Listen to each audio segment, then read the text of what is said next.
It takes a bit of brute force, some mechanical equipment, and a sharp eye. It needs to come down just a hair on this side To prepare this solid cedar trunk for its next stage. You're the tree, this is the trunk, your body. And so these are the branches, your arms. And so your head is where the dream will grow.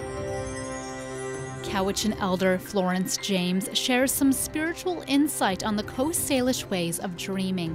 In this case, the vision is to turn this cedar tree into a 30-foot tribal journey canoe. It's a lot of work. It's really great to learn about our culture and our tradition, to keep it alive.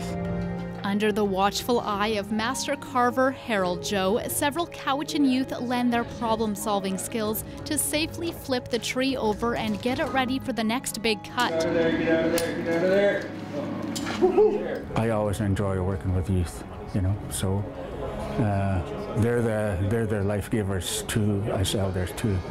The more you see it, the motivation keeps you going.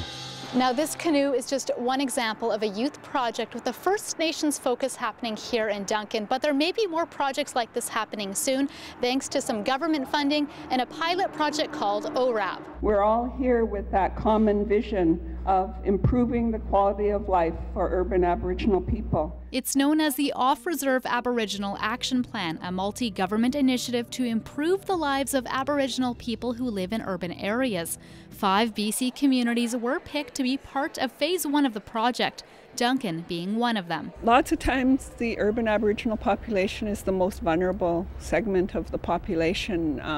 They're often isolated from their social supports, or sometimes they've left their reserve communities for different reasons, all of which aren't always positive. It's estimated 3/4 of First Nations people live off reserve, and half of those people are under the age of 25.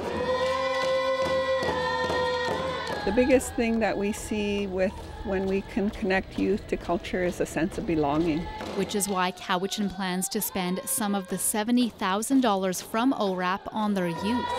But Debbie Williams, the executive director of Duncan's Friendship Society, says there's a few more issues that need attention. We have a very high rate of domestic violence, and we have that long history that's still impacting us with the residential school. To help their people heal, Cowichan elders are in favor of building a wellness center. It won't be happening in this phase of the project, though. This is a time for conversation, to make a plan, while government reps work on getting more funding. Not to say that everything needs more money. I mean, by strengthening relationships at the local level with many of our community partners, that'll make things better, and it's a starting point. Just like the trunk of this fallen cedar tree, every starting point is led by a vision. The Cowichan community just hopes their vision will enrich the lives of those Aboriginal people living in urban areas. In Duncan, I'm Jen Muranetz.